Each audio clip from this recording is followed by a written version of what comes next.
नमस्कार, DD news के इस विशेष समाचार बुलेटिन में आप सभी का स्वागत है। मैं हूं लालचंद्र सिंह और मेरे साथ हैं मेरी सहयोगी मनीषा शर्मा। तो आइए शुरुआत करते हैं और सबसे पहले देखते हैं हेडलाइंस।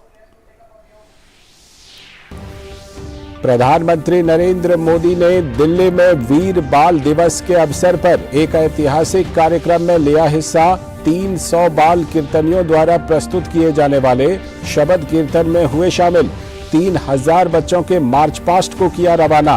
कहा, हमें ऐसा इतिहास पढ़ाया गया जिससे हमारे अंदर हीन भावना पैदा हुई। राष्ट्रपति द्रौपदी मुर्मू आज से तेलंगाना के 5 दिवसीय दौरे पर। दौरे के पहले दिन राष्ट्रपति ने आंध्र प्रदेश में पर्यटन मंत्रालय की प्रसाद योजना के तहत श्री शैलम मंदिर के पर्यटन सुविधा केंद्र सहित विकास से संबंधित परियोजनाओं का किया उद्घाटन। हकीमपेट वायु सेना स्टेशन पहुंचने पर राष्ट्रपति मुर्मू को दिया गया गार्ड ऑफ ऑनर। उत्तर भारत के राज्यों में शीतलहर का प्रकोप जारी। राजस्थान के चुरू में पारा 0 डिग्री सेल्सियस तक गया, तो वहीं माउंट आबू में गाड़ियों पर जमी बर्फ की परत। दिल्ली, पंजाब सहित कई राज्यों में भी तापमान गिरा। केंद्रीय स्वास्थ्य मंत्री डॉक्टर मनसुख मांडविया ने वीडियो कॉन्फ्रेंसिंग के जरिए इंडियन मेडिकल एसोसिएशन के साथ की बैठक। कोविड-19 की स्थिति और तैयारियों को लेकर हुई चर्चा। बिहार के गया में 4 विदेशी सैलानी पाए गए कोविड पॉजिटिव। भारत और दक्षिण पूर्व एशिया में निवेश को दुनिया के अरबपति दे रहे हैं तरजीह। यूबीएस बिलियनियर एम्बिशंस रिपोर्ट 2022 के अनुसार एक सर्वे में 58% अरबपति निवेशकों ने भारत और दक्षिण पूर्व एशिया को निवेश के लिए अपने पसंदीदा बाजार के रूप में चुना। पुष्प कमल दहल ने नेपाल के प्रधानमंत्री के रूप में ली तीसरी बार शपथ। राष्ट्रपति विद्यादेवी भंडारी ने दिलाई पद एवं गोपनीयता की शपथ। प्रधानमंत्री नरेंद्र मोदी ने प्रचंड को पीएम बनने पर दी बधाई।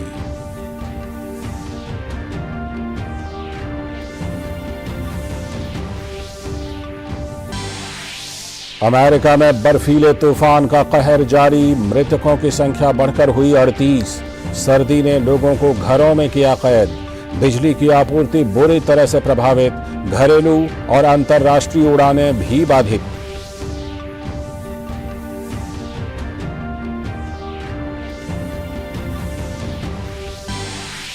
और चीन ने 71 लड़ाकू विमानों के साथ ताइवान सीमा पर की स्ट्राइक ड्रिल। 71 लड़ाकू विमानों में से 47 ने ताइवान के हवाई क्षेत्र को किया पार। ताइवान ने बीजिंग के इन हमलों को क्षेत्रीय शांति के लिए बताया घातक।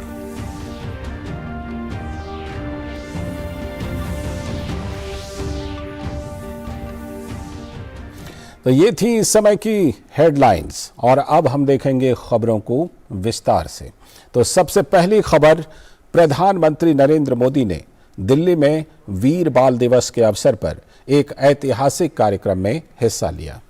इस अवसर पर प्रधानमंत्री ने लगभग 300 बच्चों द्वारा किए गए शबद कीर्तन में भाग लिया। प्रधानमंत्री ने 3000 बच्चों के मार्च पास्ट को भी झंडी दिखाकर रवाना किया। अपने संबोधन में प्रधानमंत्री ने कहा कि वीर बाल दिवस भारतीयों को विश्व में अपनी पहचान पर गर्व करने का अवसर देगा।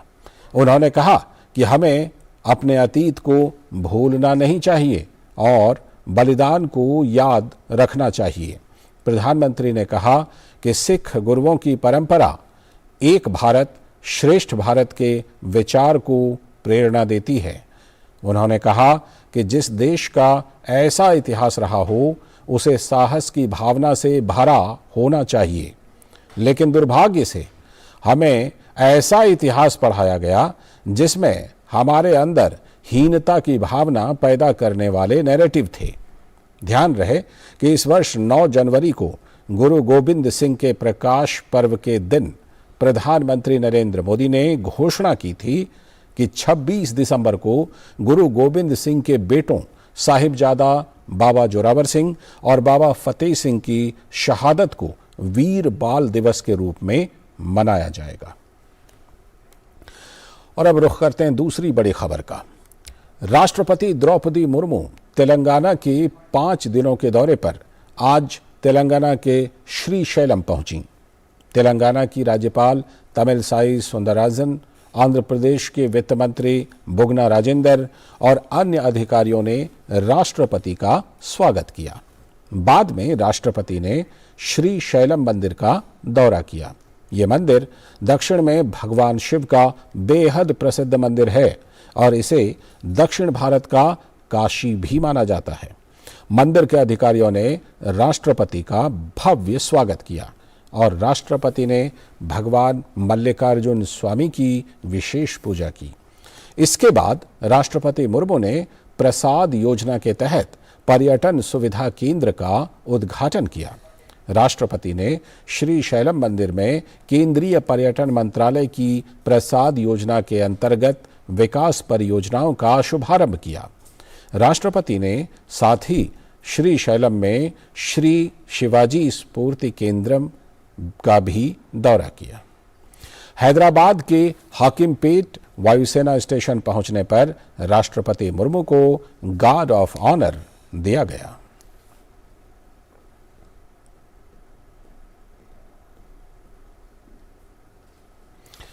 अगली बड़ी खबर, आईसीआईसीआई बैंक लोन मामले में सीबीआई की बड़ी कार्रवाई जारी है। जांच एजेंसी ने इस मामले में वीडियोकॉन के संस्थापक वेणुगोपाल धूत को गिरफ्तार किया है। आरोप है कि जब चंदा कोचर आईसीआईसीआई बैंक की कमान संभाल रही थीं, तब उन्होंने वीडियोकॉन ग्रुप को 3,250 करोड़ रुपए का बैंक लोन दिया था। बदले में चंदा के पति दीपक कोचर की कंपनी न्यू रिन्यूएबल को वीडियोकॉन से निवेश मिला था। गौरतलब है कि जांच एजेंसी इस मामले में आईसीआईसीआई बैंक की पूर्व एमडी चंदा कोचर और उनके पति दीपक कोचर को पहले ही गिरफ्तार कर चुकी है। गिरफ्तारी के बाद वेणुगोपाल धूत को मुंबई स्थित विशेष सीबीआई अदालत में पेश किया गया। अदालत ने उन्हें 3 दिन के लिए सीबीआई की हिरासत में भेज दिया है। उधर चंदा कोचर और दीपक कोचर की सीबीआई हिरासत भी इस महीने की 28 तारीख तक के लिए बढ़ा दी गई है।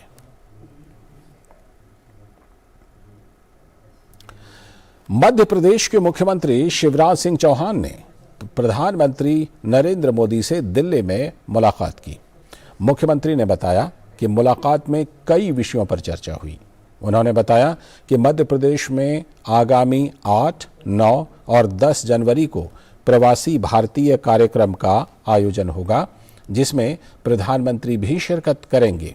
इसके अलावा 11-12 जनवरी को ग्लोबल इन्वेस्टर्स समिट का भी आयोजन होगा, जिसका प्रधानमंत्री नरेंद्र मोदी उद्घाटन करेंगे। केंद्रीय सूचना एवं प्रसारण मंत्री अनुराग सिंह ठाकुर ने कांग्रेस सांसद राहुल गांधी को नसीहत दी है कि वो अपनी पार्टी की चिंता करें। भोपाल पहुंचे अनुराग सिंह ठाकुर ने कहा कि पीएम मोदी के मजबूत नेतृत्व में हमारी सेना ने सर्जिकल स्ट्राइक, बालाकोट स्ट्राइक की और डोकलाम में भी करारा जवाब दिया। उन्होंने कहा कि राहुल गांधी जैसे लोग सेना पर सवाल उठाते हैं और उसका अपमान करते हैं। केंद्रीय मंत्री अनुराग सिंह ठाकुर ने कहा कि डोकलाम हुआ तो राहुल गांधी चीनी अधिकारियों के साथ क्या कर रहे थे। वे चीन की भाषा बोलते हैं और यह कांग्रेस की विचारधारा पर सवाल खड़ा करता है।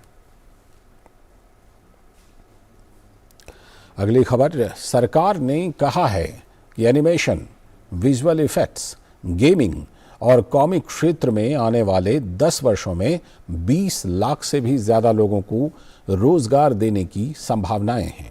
इस क्षेत्र में अगले दशक तक 16 से लेकर 17% की वृद्धि का अनुमान है।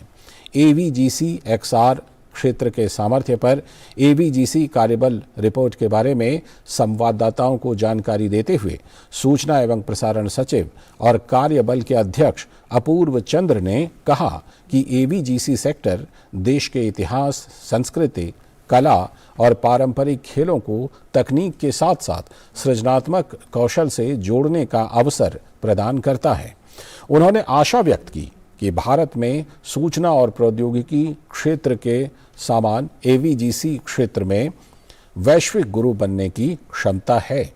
रिपोर्ट की अनुशंसाओं का उल्लेख करते हुए उन्होंने कहा कि एवीजीसी सेक्टर के एकीकृत संवर्धन और विकास के लिए एक राष्ट्रीय एवीजीसी XR मिशन की स्थापना की जाएगी। उन्होंने कहा कि देश में कंटेंट निर्माण को बढ़ावा देने के लिए क्रिएट इन इंडिया कैंपेन को शुरू किया जाएगा। और अब खबर जम्मू कश्मीर से, जहां पुलिस ने उधमपुर जिले के बसंतगढ़ क्षेत्र में एक कंटेनर में करीब 15 किलोग्राम IED जैसी सामग्री बरामद की है। पुलिस ने 400 ग्राम RDX, 7.62 mm के 7 कारतूस, 5 डेटोनेटर, 1 कोडेड शीट, प्रतिबंधित आतंकवादी संगठन लश्कर ए तैयबा का एक लेटर पैड पृष्ठ भी बरामद किया है। पुलिस ने इस सिलसिले में एक संदिग्ध व्यक्ति को हिरासत में भी लिया है। रामनगर के उप संभागीय पुलिस अधिकारी SDPO ने बताया कि थाना बसंतगढ़ में विस्फोटक और गैर कानूनी गतिविधियां रोकथाम अधिनियम UAPA एक्ट के अंतर्गत प्राथमिकी दर्ज की गई है। इस विशेष बुलेटिन में आगे और देखेंगे कुछ समाचार, लेकिन फिलहाल वक्त है एक ब्रेक का। आप देखते रहिए DD न्यूज। समाज में पूरी भागीदारी का सपना अब हो रहा है साकार। महिला सशक्तिकरण नीति रंग लाई, अगुआ बना बिहार।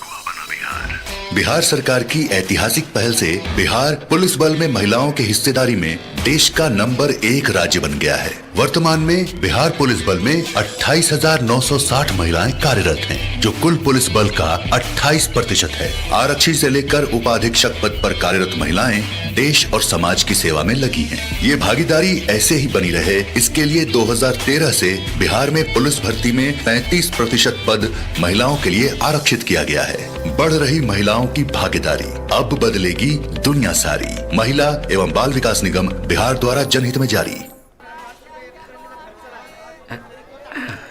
हाँ, जैसे सही वजन से ग्राहक होते हैं खुश, वैसे ही सही सुरक्षा से परिवार होता है कल की चिंता से मुक्त। इसलिए मेरी मानो, आज ही जुड़िए प्रधानमंत्री जीवन ज्योति बीमा योजना और प्रधानमंत्री सुरक्षा बीमा योजना से, जो देती हैं 2-2 लाख रुपए का बीमा।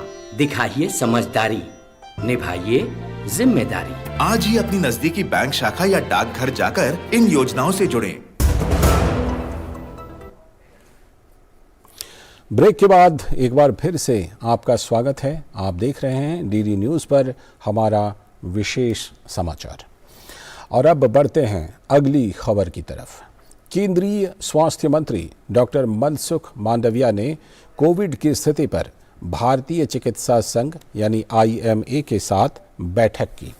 वर्चुअल माध्यम से हुई इस बैठक में कोरोना की ताज़ा स्थिति और उससे निपटने की तैयारी सहित कई मुद्दों पर चर्चा की गई।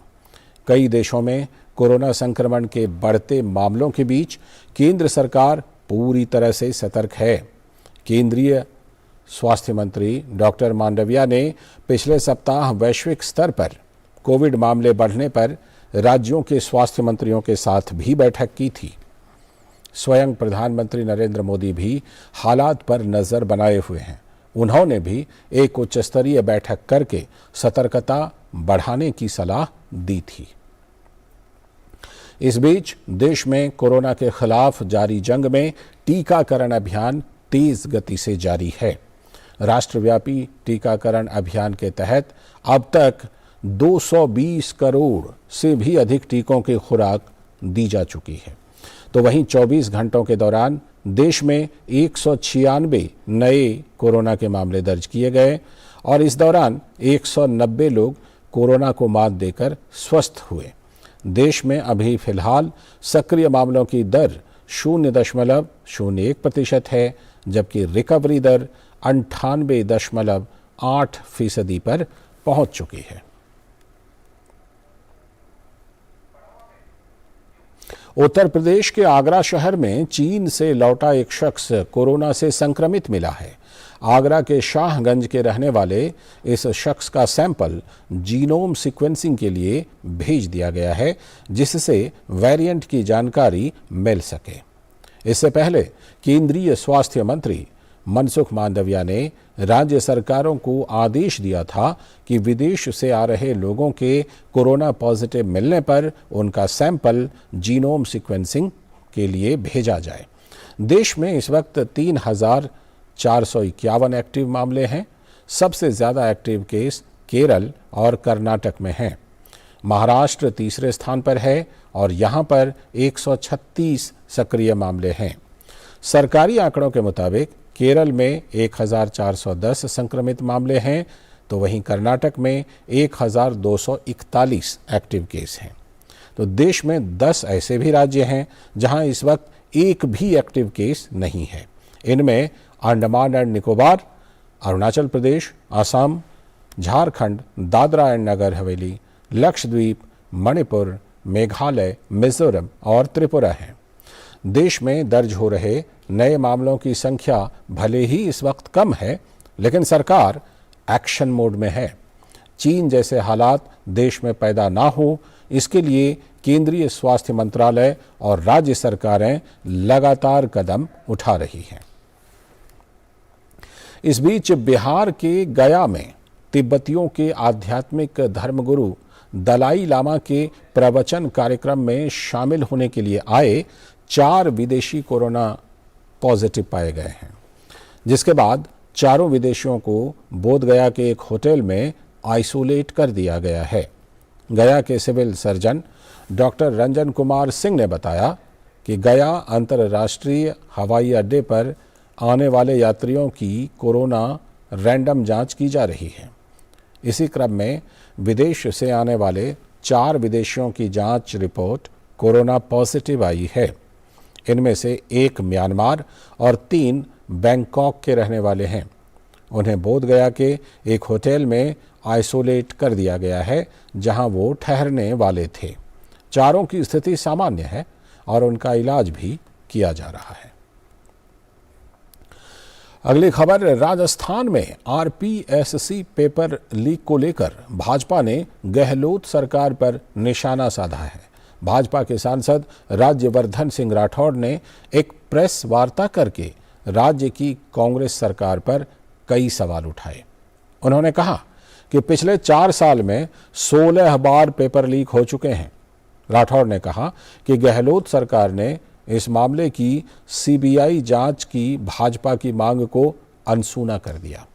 उन्होंने आरोप लगाया कि सीबीआई को जांच की अनुमति नहीं दी जा रही है, क्योंकि सरकार जानती है कि बड़े नाम सामने आएंगे।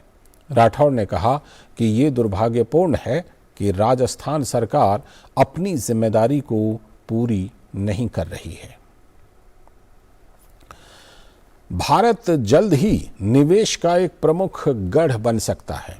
दुनिया भर के अमीर लोग अपना ज़्यादा से ज़्यादा पैसा भारत और दक्षिण पूर्व एशिया में लगाना चाहते हैं, क्योंकि यहाँ की अर्थव्यवस्था मजबूत होने के साथ ही उनके अनुकूल भी है। यूबीएस बिलियनर एम्बिशन रिपोर्ट 2022 में ये बात सामने आई है। स्विस बैंक की ये 8वीं रिपोर्ट है, जिसमें अरबपतियों को शामिल किया गया है। इसमें फ़ायदा, कमाई के तरीके और व्यापार संबंधित कई मुद्दों पर ध्यान दिया गया है। ये रिपोर्ट 75 बाज़ारों में 2,500 से भी अधिक अरबपतियों के सर्वेक्षण पर आधारित है। सर्वे के दौरान 58% अरबपतियों ने भारत और दक्षिण पूर्व एशिया को निवेश के लिए अपना बाजार चुना। केवल 42% ने ही दुनिया की दूसरी सबसे बड़ी अर्थव्यवस्था चीन को चुना है। केवल निवेश में ही नहीं है, बल्कि चीन ने 1 साल पहले की तुलना में अरबपतियों की रैंक में भी गिरावट देखी है, वहीं दुनिया के बाकी जगहों की तुलना में भारत में भी अरबपतियों की आबादी बढ़ी है, क्योंकि यह देश 2022 में ब्रिटेन को पछाड़कर 5वीं सबसे बड़ी अर्थव्यवस्था बन गया। अपनी कड़ी मेहनत से भारत ने चीन को भी पीछे छोड़ दिया है। इस समय भारतीय अरबपतियों की संख्या पिछले साल के 140 से बढ़कर 166 हो गई है और उनकी कुल संपत्ति में भी वृद्धि हुई है। भारत की सौर ऊर्जा क्षमता में इजाफा हुआ है। पिछले 3 वर्षों में देश में सौर क्षमता में 91% की बढ़ोतरी हुई है। सौर ऊर्जा क्षमता मार्च 2019 में 28,180 मेगावाट से बढ़कर अब 53,996 मेगावाट हो गई है। केंद्रीय विद्युत, नवीन एवं नवीकरणीय ऊर्जा मंत्री R.K. सिंह ने कहा कि सरकार ने वर्ष 2030 तक गैर जीवाश्म ईंधन से 500 गीगावाट बिजली की स्थापित क्षमता प्राप्त करने का लक्ष्य निर्धारित किया है। और अब बात मौसम के कहर की। देश के उत्तर भारत के राज्यों में शीतलहर का प्रकोप जारी है। गिरते हुए तापमान के साथ ही उत्तर भारत में ठंड भी तेजी से बढ़ती जा रही है, तो वहीं कोहरा भी तेजी से घना होता जा रहा है। पहाड़ी इलाकों में तापमान काफ़ी गिर गया है, जिसका असर दिल्ली में भी देखने को मिल रहा है। मौसम विभाग ने ठंड के बढ़ते हुए प्रकोप को देखते हुए कई राज्यों में ऑरेंज अलर्ट जारी कर दिया है। मौसम विभाग के अनुसार उत्तर भारत में 29 दिसंबर तक शीतलहर जारी रहेंगी। मौसम विभाग के महानिदेशक डॉक्टर मृत्युंजय महापात्रा ने बताया कि नए साल में तापमान सामान्य के करीब रहेगा। उन्होंने अगले 2 दिनों तक पंजाब, हरियाणा, उत्तर प्रदेश, दिल्ली और देश के अन्य क्षेत्रों में घने कोहरे छाए रहने की संभावना व्यक्त की है। वक्त है एक और ब्रेक का, और ब्रेक के बाद जब लौटेंगे तो रुख करेंगे कुछ अंतर्राष्ट्रीय खबरों का। समाज में पूरी भागीदारी का सपना अब हो रहा है साकार। महिला सशक्तिकरण नीति रंग लाई, अगुआ बना बिहार। बिहार सरकार की ऐतिहासिक पहल से बिहार पुलिस बल में महिलाओं की हिस्सेदारी में देश का नंबर 1 राज्य बन गया है। वर्तमान में बिहार पुलिस बल में 28,960 महिलाएं कार्यरत हैं, जो कुल पुलिस बल का 28% है। आरक्षी से लेकर उपाधीक्षक पद पर कार्यरत महिलाएं देश और समाज की सेवा में लगी हैं। ये भागीदारी ऐसे ही बनी रहे, इसके लिए 2013 से बिहार में पुलिस भर्ती में 35% पद महिलाओं के लिए आरक्षित किया गया है। बढ़ रही महिलाओं की भागीदारी, अब बदलेगी दुनिया सारी। महिला एवं बाल विकास निगम बिहार द्वारा जनहित में जारी। हाँ, जैसे सही वजन से ग्राहक होते हैं खुश, वैसे ही सही सुरक्षा से परिवार होता है कल की चिंता से मुक्त। इसलिए मेरी मानो, आज ही जुड़िए प्रधानमंत्री जीवन ज्योति बीमा योजना और प्रधानमंत्री सुरक्षा बीमा योजना से, जो देती हैं 2-2 लाख रुपए का बीमा। दिखाइए समझदारी, निभाइए जिम्मेदारी। आज ही अपनी नजदीकी बैंक शाखा या डाकघर जाकर इन योजनाओं से जुड़ें। ब्रेक के बाद एक बार फिर से आपका स्वागत है डीडी न्यूज पर। आप देख रहे हैं हमारा विशेष समाचार बुलेटिन। नेपाल में सीपीएन माओवादी सेंटर के अध्यक्ष पुष्प कमल दहल प्रचंड ने आज देश के नए प्रधानमंत्री के रूप में शपथ ले ली। राष्ट्रपति विद्यादेवी भंडारी ने पुष्प कमल दहल प्रचंड को पद एवं गोपनीयता की शपथ दिलाई। पुष्प कमल दहल को केपी शर्मा ओली के नेतृत्व वाले सीपीएन यूएमएल के ने समर्थन दिया है।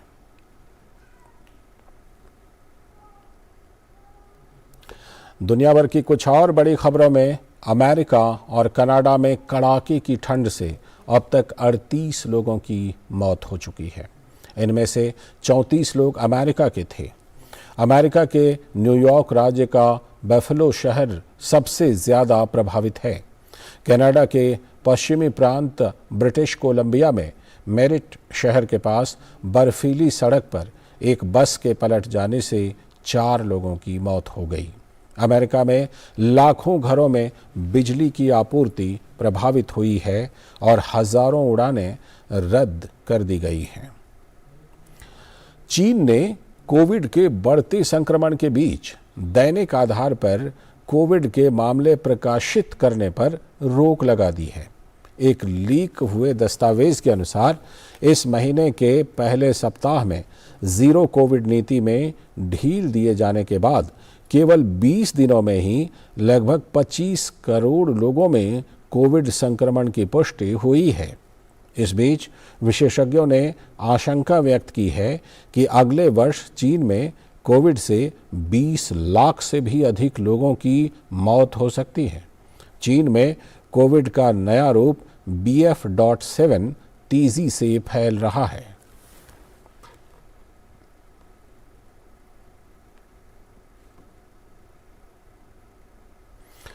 तो चीन कोविड से परेशान है, लेकिन चीन ने ताइवान के निकट 71 लड़ाकू विमान तैनात कर दिए हैं। अमेरिकी संसद की अध्यक्ष नैन्सी पेलोसी ने अगस्त में ताइवान की यात्रा की थी। इसके बाद चीन ने ताइवान के खिलाफ ये कार्रवाई की है। ताइवान के रक्षा मंत्रालय ने बताया है कि इन लड़ाकू विमानों में से चीन की सेना के 47 विमान आज सुबह ताइवान जलडमरू मध्य क्षेत्र को पार कर ताइवान के दक्षिण पश्चिम वायु सैन्य क्षेत्र में पहुंच गए थे। चीन ने नौसेना के कई जहाज भी वहां पर तैनात कर दिए हैं। केंद्रीय खेल मंत्री अनुराग सिंह ठाकुर अपने भोपाल प्रवास के दौरान वाटर स्पोर्ट्स सेंटर का निरीक्षण करने के लिए पहुंचे। भोपाल की बड़ी झील पर स्थित वाटर स्पोर्ट्स अकादमी पर प्रदेश की खेल मंत्री यशोधरा राजे सिंधिया और खिलाड़ियों ने उनका स्वागत किया। मध्य प्रदेश की वाटर स्पोर्ट्स अकादमी में प्रशिक्षण हासिल कर रहे खिलाड़ियों के साथ केंद्रीय खेल मंत्री ने संवाद किया और उन्हें खेल प्रतियोगिताओं में बेहतरीन प्रदर्शन के लिए प्रोत्साहित किया। गौरतलब है कि कायाकिंग और कैनोइंग में मध्य प्रदेश पूरे देश में एक खास मकाम रखता है। नौकायन को लेकर राज्य सरकार ने खिलाड़ियों को विभिन्न प्रकार की सुविधाएं प्रदान की हैं। केंद्रीय खेल मंत्री ने भोपाल में आयोजित हुई राष्ट्रीय महिला मुक्केबाजी चैंपियनशिप के अंतिम दिन टीटी नगर स्टेडियम पहुंचकर खिलाड़ियों से मुलाकात की। इस मौके पर खेल मंत्री ने विजेता मुक्केबाजों को पुरस्कार भी प्रदान किए। इस अवसर पर खेल मंत्री ने खिलाड़ियों से मुलाकात की और उनके साथ फोटो भी खिंचवाई।